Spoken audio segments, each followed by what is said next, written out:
Heavenly Father, I pray for everyone watching this video right now. May you bless them with peace, joy, and breakthroughs in their lives. Amen. Hello, my wonderful family. I am so glad and grateful to have you here with me today. Your support means the world, and I truly don't take it for granted. Before we dive into today's powerful story, please don't forget to give this video a thumbs up, drop a comment below to share your thoughts, and of course, hit that subscribe button and turn on the notification bell so you never miss an update from this channel. Emma's hands trembled as she stared at the eviction notice taped to their apartment door. 24 hours. That's all they had left before the landlord would change the locks and throw their meager belongings onto the street. "David?" she called out, her voice cracking. "David, we need to talk." Her husband emerged from their tiny kitchen, flour dusting his worn t-shirt from another day of working double shifts at the bakery. His gentle brown eyes immediately softened when he saw her distress, but something flickered behind them. Something Emma had learned to recognize but never questioned. "The rent," she whispered, holding up the notice. "Mr. Harrison says we're 3 months behind." 3 months, David. How did we let it get this bad? David's jaw tightened, and for a moment, Emma saw something she'd never seen before in their 5 years of marriage. Not panic, not fear, but what looked almost like guilt. "I'll figure something out," he said quietly, pulling her into his arms. His embrace felt different somehow, heavier, as if he were carrying the weight of more than just their financial troubles. "How?" Emma pulled back, studying his face. "We've already sold my grandmother's ring, taken extra shifts, borrowed from everyone who'll still talk to us. What's left, David?" He opened his mouth to speak, then closed it. In that silence, Emma noticed something she'd somehow missed before: his hands. Despite months of kneading dough and lifting flour sacks, they were too soft, too clean. The calluses she'd expected from manual labor simply weren't there. "There's always something," David said finally, but his voice sounded hollow, rehearsed. For the first time in their marriage, Emma wondered if the man she'd loved through poverty and humiliation was keeping secrets from her. Emma had met David 5 years ago at the public library, where she worked as a librarian, and he claimed to be researching business opportunities. A phrase that had made her smile because he'd said it with such earnest hope despite wearing shoes held together with duct tape. Their courtship had been built on shared struggles. David worked odd jobs: dishwasher, delivery driver, handyman, never quite making enough but always trying. Emma had fallen in love with his determination, his kindness to everyone despite society's casual cruelty toward the poor, and the way he looked at her like she was precious beyond measure. "You could do better," her sister Michelle had said at their modest courthouse wedding. "He's sweet, Em, but you'll be supporting him your whole life." Emma had defended him fiercely then, just as she had yesterday when Mrs. Chun from downstairs made another snide comment about that husband of yours who can't even keep the lights on. But now, sitting across from David at their scratched kitchen table as he picked at the pasta dinner she'd stretched to last 3 days, Emma found herself really looking at him. His clothes were worn, yes, but they fit perfectly. His hair was always perfectly styled despite their inability to afford proper haircuts. And those hands. "David," she said slowly, "where did you really work before we met?" Something shuddered in his expression. "I told you. Construction, mostly. Some warehouse work." "Show me your hands." "What?" "Your hands. Show me the calluses from all that manual labor." David's face went pale. He stood abruptly, his chair scraping against the floor. "I need to make some calls about work tomorrow. Don't walk away from me." Emma's voice rose higher than she'd intended. "I'm drowning here, David. We're about to be homeless, and you're acting like you're hiding something." He stopped at the doorway, his back rigid. When he turned around, his expression was anguished. "Emma, there are things you don't understand." "Then help me understand." "I can't." The words hit her like a physical blow. In 5 years of marriage, through every struggle and setback, David had never said he couldn't share something with her. They'd built their relationship on radical honesty, on being a team against the world's judgment and their circumstances. "Can't or won't," Emma whispered. David's silence was her answer, and it shattered something fundamental between them. The next morning, Emma woke to find David gone. No note, no explanation, just the lingering scent of his cologne and an envelope on her pillow containing exactly enough cash to cover their rent. $2,300 in crisp hundreds. Emma stared at the money, her mind reeling. Where could David have gotten this amount overnight? The most he'd ever brought home from the bakery was $300 for a full week's work. Her phone buzzed. A text from an unknown number. Asterisk, don't ask where the money came from. Just pay the rent. I'll explain everything tonight. I love you. D asterisk. Emma's hands shook as she dressed for work. At the library, she found herself unable to concentrate, mechanically checking out books and answering patron questions while her mind spiraled through increasingly disturbing possibilities. Had David borrowed from loan sharks? Was he selling drugs? Had he stolen the money? Rough night, asked her coworker Janet, sliding a cup of coffee across the reference desk. David's going through something, Emma said carefully. Money troubles? Janet's expression was sympathetic. My ex-husband went through something similar. Started acting strange, disappearing for hours, coming home with cash he couldn't explain. Emma's stomach dropped. What was it? Gambling. Started small, then bigger and bigger bets trying to win back what he'd lost. Nearly destroyed us financially, before I found out. The rest of the day passed in a haze of worry. When Emma arrived home that evening, she found David pacing their living room, still in his bakery uniform, but somehow looking different, more confident, more authoritative. We need to talk, he said before she could speak. Yes, we do. Emma set down her purse with deliberate calm. Starting with where you got $2,300. David ran his hands through his hair, messing up the perfect styling for the first time she could remember. Emma, what I'm about to tell you is going to change everything. And I need you to understand that everything I've done, every lie I've told, has been to protect you. Lies? Emma's voice was barely a whisper. How many lies, David? He looked at her with such pain in his eyes that for a moment, her anger wavered. All of it, he said quietly. My name isn't David Chun. I don't work at a bakery. And we're not poor. The world seemed to tilt sideways. Emma gripped the back of their second-hand couch, feeling like she might collapse. My real name is David Hartwell, he continued, his voice growing stronger but more distant. And I'm worth about $4.7 billion. Emma stared at David, or whoever he was, for a full minute without speaking. Then she started laughing, a harsh, hysterical sound that scared them both. 4.7 billion, she repeated. You're telling me that while I've been clipping coupons and eating ramen for months, you're secretly a billionaire? Emma, while I've been humiliated by landlords and bill collectors, while I've watched you pretend to come home exhausted from manual labor, you've been playing some sick game? David's face crumpled. It wasn't a game. I needed to know. Know what? Emma's voice rose to a shout.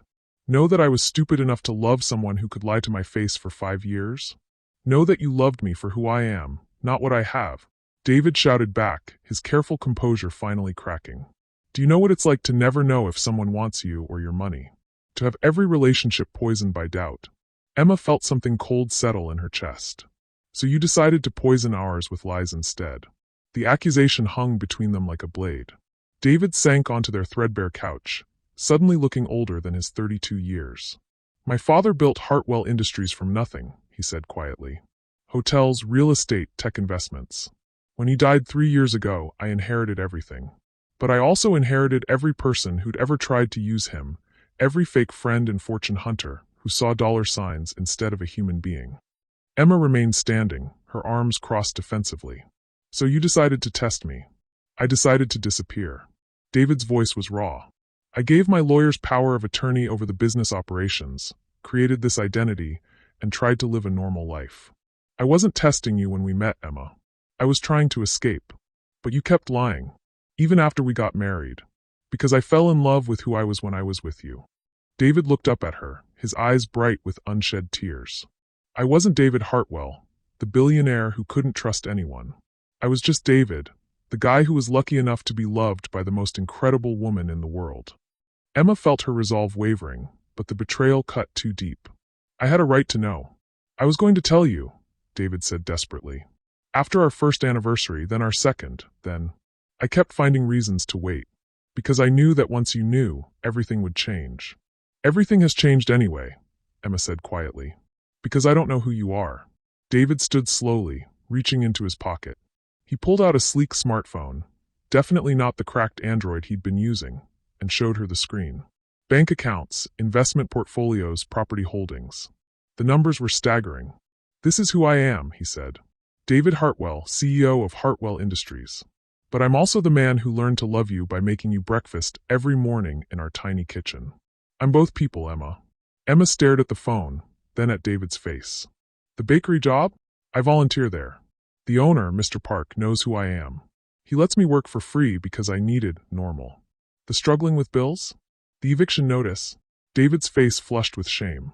I could have paid everything off 1,000 times over. But if I did, you'd have questions. So I kept up the charade, thinking I could figure out how to tell you without losing you. Instead, you lost me by not telling me. The words hung in the air like a death sentence. David's phone buzzed, and the screen lit up with notifications, stock alerts, meeting reminders, messages from people Emma had never heard of calling him Mr. Hartwell. Who else knows? Emma asked. About us? No one in my world knows I'm married. They think David Hartwell is taking an extended sabbatical. Emma felt the final piece of her heartbreak. I'm your dirty little secret. No. David reached for her, but she stepped back. You're the only real thing in my life. The only person who's ever loved me without wanting something in return. How would you know? Emma's voice was bitter. You never gave me the chance to love the real you. Emma didn't sleep that night. She lay in their bed, or what she now realized was David's bed in David's carefully constructed normal person life, staring at the ceiling while he slept fitfully beside her. Every memory felt tainted now. Their first date at the Free Museum. Their wedding, where she'd paid for everything because David was between jobs. The nights she'd held him while he worried about money. The pride she'd felt when he'd gotten hired at the bakery. All of it was a lie. By morning, Emma had made her decision. She waited until David left for his fake job, then called in sick to work and began researching David Hartwell online. What she found made her stomach turn. Photos of David at charity galas with beautiful socialites. Articles about his reclusive lifestyle and speculation about his romantic life. A Forbes profile calling him one of America's most eligible bachelors, with a net worth that had grown to over $5 billion in the 3 years since his father's death. Most devastating of all, a Society blog post from just 6 months ago featuring photos of David at a high-end restaurant with a stunning brunette. The caption read, "Billionaire David Hartwell spotted with mysterious companion. New romance for the elusive heir." Emma studied the photos. David looked relaxed, happy, and nothing like the struggling husband she thought she knew. He was wearing a suit that probably cost more than her annual salary. Her phone rang. "David." "Hi," she said, trying to keep her voice steady. "How are you doing?" His voice was gentle, careful. "I know last night was a lot to process." "I'm fine." Emma stared at the photo on her laptop screen. "David, who is Sophia Martinelli?" The silence on the other end of the line stretched so long that Emma wondered if the call had dropped. "Emma, I'm looking at pictures of you with her from 6 months ago. Looking very cozy. She's nobody. A business associate's daughter. The photos are misleading. Are you lying to me again, David?" "No. Emma, I swear to you, there's been no one else since I met you. Sophia means nothing to me." Emma closed her laptop. "But I mean so little to you that you've hidden me from your entire life for 5 years. "That's not. I've been thinking all morning," Emma interrupted, her voice surprisingly calm, "about what our marriage actually is. I fell in love with David Chun, a kind, struggling man who treated me like I was precious. But David Chun doesn't exist, does he?" "He does exist. He's me." "No, he's a character you created. And I've been married to a character while David Hartwell, the real David Hartwell, has been living a completely separate life. Meeting other women, attending galas, making business decisions that affect thousands of people. All while I clip coupons." Emma could hear David's breathing becoming ragged over the phone. "I want you to move out," she said quietly.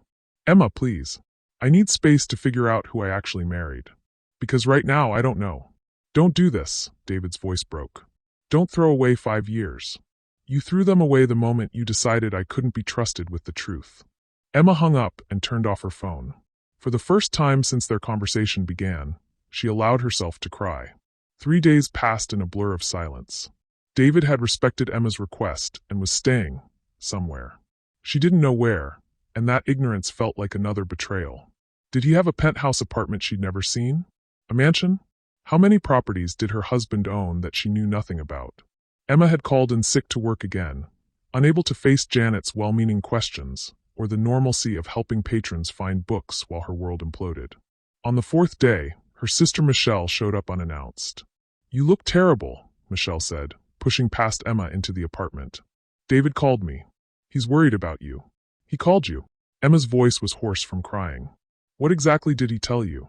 Michelle settled onto the couch, studying Emma's face. That you two had a fight about money, and you asked him to move out. He sounded devastated. Emma almost laughed. Did he mention the part where he's secretly a billionaire? Michelle's eyebrows shot up. What? Emma told her sister everything, watching Michelle's expression cycle through disbelief, shock, and finally anger. That bastard, Michelle said when Emma finished. No wonder he always seemed too good to be true. He was literally too good to be true. I don't know what to do, Emma whispered. Part of me still loves him. The part of him that was real. How do you know any of it was real? Michelle's voice was hard. Rich men play these games, Emma. They get bored and decide to see how the other half lives. You were his entertainment. The words hit Emma like physical blows, but they echoed thoughts she'd been trying not to have. He seemed to really love me, Emma said weakly. Of course he did. You were the perfect fantasy. A beautiful woman who loved him without knowing about his money. But what happens now? Now that you know, do you think he'll ever trust that your feelings are real? Emma hadn't considered that angle, and it made her feel sick. What do you mean? Think about it. Now that you know he's rich, every time you say you love him, he'll wonder if it's because of the money. He's created the exact situation he was trying to avoid. Emma's phone, which she'd turned back on that morning, buzzed with a text from David. Asterisk, please let me come home. We can work through this. Asterisk. She stared at the message, Michelle's words echoing in her mind. Would David ever truly believe her love was real now? And more importantly, how could she love someone who'd built their entire relationship on a lie? Another text arrived. Asterisk, I'm going to my lawyer tomorrow to put your name on everything. The house, the accounts, all of it. I want you to know you own half of my life. Asterisk. Don't answer, Michelle said, reading over Emma's shoulder. He's trying to buy your forgiveness. But Emma wasn't sure. The gesture felt desperate, not manipulative. Like David was trying to prove something, not purchase something. Her phone rang. David again. Don't, Michelle warned. Emma answered anyway. What, David? Emma, thank God. Are you okay? I've been losing my mind. I'm fine. No, you're not. I can hear it in your voice. David's voice was rough, like he'd been crying. Baby, please let me come home. Let me explain everything properly. Let me show you that what we have is real. How? Emma's voice broke. How can you show me that when everything I thought I knew was a lie? Because the way I love you isn't a lie. The way you make me laugh isn't a lie. The way you snore a little when you're really tired, or how you cry at dog videos, or how you always steal my fries even when you say you don't want any. None of that is a lie. Emma felt tears starting again. Those were such small, intimate details. The kind of things you only knew about someone you'd truly lived with, truly observed, truly loved. But you lied about everything else, she whispered. I lied about money and my job and my name. But I never lied about loving you. Michelle was shaking her head frantically, mouthing, don't believe him. I need more time, Emma said finally. How much time? I don't know. The silence stretched between them, filled with 5 years of love and trust and the wreckage of David's deception. I'll wait, David said quietly. However long you need. I'll wait. After Emma hung up, Michelle crossed her arms. You're going to take him back, aren't you? I don't know, Emma said honestly. I really don't know. A week later, Emma made a decision that surprised even her. She showed up at Hartwell Industries. The building was a gleaming tower of glass and steel in downtown's financial district. Emma had passed it countless times on the bus, but never imagined her husband owned it. The receptionist, a poised woman in an expensive suit, looked Emma up and down with barely concealed confusion. I'm sorry, Mr. Hartwell isn't taking unscheduled meetings today. I'm his wife, Emma said simply. The woman's perfectly composed expression cracked. I'm sorry, what? Emma Chun. I'm David Hartwell's wife. After several hushed phone calls and increasingly frantic whispers, Emma found herself in an elevator heading to the top floor. When the doors opened, David was waiting, looking more corporate and intimidating than she'd ever seen him in a tailored charcoal suit. Emma, he breathed, relief and hope warring in his expression. You came. We need to talk, she said. But not here. Show me your real life, David. All of it. What followed was the strangest afternoon of Emma's life. David drove her, in a car worth more than her annual salary, to a penthouse apartment that looked like something from a magazine. Every surface was elegant and expensive, but Emma noticed something important. There were no personal touches, no photos, nothing that suggested anyone actually lived there. "This is where you've been staying?" she asked. David nodded, looking uncomfortable in his own space. "It's not really home. It's just where David Hartwell sleeps." They sat on a couch that probably cost more than all the furniture in their apartment combined, and David began to talk. Really talk. About growing up wealthy but lonely, about his father's expectations and the pressure of inheriting an empire at 29, about the endless parade of people who wanted something from him. "I know I handled this all wrong," he said, his voice raw with emotion. "I know I should have told you from the beginning. But Emma, you have to understand. You're the first person who ever looked at me and saw someone worth loving for who I am, not what I can provide." Emma studied his face, seeing both versions of him, David Chun and David Hartwell, and slowly beginning to understand that they weren't separate people at all. They were just different aspects of the same man. "The money doesn't change how I feel about you," she said slowly. "But the lying does." David's face crumpled. "I know, and I'll understand if you can't forgive me. But Emma, I'm begging you, don't let my mistakes destroy the best thing that's ever happened to me." Emma was quiet for a long moment, thinking about everything she'd learned, everything she'd felt, everything she'd lost and found again. "I have conditions," she said finally. David straightened, hope flickering in his eyes. "Anything. No more lies. Ever. About anything. Done. I want to be involved in your real life. Not hidden away like some shameful secret." "Yes. Absolutely." "And David?" Emma reached for his hand, noting how it trembled in hers. "I need you to trust me. Really trust me. Because if you spend our marriage wondering whether I love you or your money, we won't make it." David's eyes filled with tears. "I do trust you. That's what scares me so much. I trust you completely, and I almost lost you because I was too afraid to show you that trust." Emma looked around the sterile penthouse, then back at David's face, vulnerable, hopeful, and finally honest. "So," she said with a small smile, "what exactly does the wife of a billionaire do all day?" David laughed, the sound filled with relief and joy. "Whatever she wants. But maybe she starts by helping her husband figure out how to live a life that's real instead of one that's just safe." "I think I can do that," Emma said, and when David kissed her, it felt like coming home to someone she was meeting for the first time. 6 months later, Emma kept her job at the library, not because they needed the money, but because she loved it. David scaled back his corporate involvement to focus on philanthropy, and they moved into a house that was larger than their apartment, but still felt like them. They attended charity galas where Emma met the real Sophia Martinelli and discovered she was happily married to someone else. They took trips to places Emma had only dreamed of seeing. And sometimes David still worked at Mr. Park's bakery, just because he liked the reminder of who he'd learned to be when he was with her. The money changed their circumstances, but not their relationship. If anything, it deepened their connection, because David had finally learned to be vulnerable with the person he loved most. "Do you ever miss it?" David asked one evening, as they cooked dinner together in their new kitchen. "The simplicity of when you thought I was just a struggling baker?" Emma considered the question seriously. "Sometimes," she admitted, "but I don't miss the lies. And David, I like this version of you better, the one who trusts me enough to be real." David smiled, pulling her into his arms. "You know what the best part is?" "What?" "Now when you steal my fries, I know it's definitely not because you're after my money." Emma laughed, and the sound filled their kitchen with the kind of joy that no amount of money could buy. The joy of being truly known and loved anyway. What did this story teach you about trust, love, and the courage to be vulnerable?